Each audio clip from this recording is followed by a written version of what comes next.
ఏం విశ్వాసం అండి ఆయన విశ్వాసం? విశ్వాసం ఎప్పుడు అన్నీ అనుకూలంగా ఉన్నప్పుడు కాదు. ఈవెన్ సొంత బిడ్డ మాట వెనుక కాదని అంటున్న ఈ సందర్భంలో యూదులకు సహాయంలో విడుదల మరి దగ్గర నుండి వచ్చును.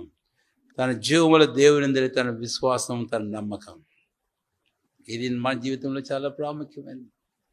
కాబట్టి పరిస్థితులు ఎలాగైనా నీరు గారిపోవాల్సిన అవసరం లేదు.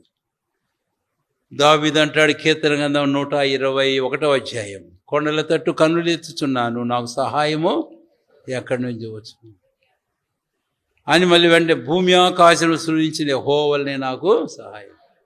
123వ కీర్తన వెళ్తే అక్కడ అంటాడు కదా, ఏమన్నాడు అక్కడ చెప్పండి?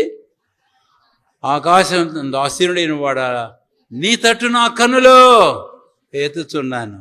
దోస కన్నులు తన యజమానురాలు చేతేటను, దోసని కన్నులు తన యజమాని చేతను చూసినట్లు మన దేవుడిని యెహోవా మనల్ని కరుణించే వరకు మన కన్నులు ఆయన తట్టు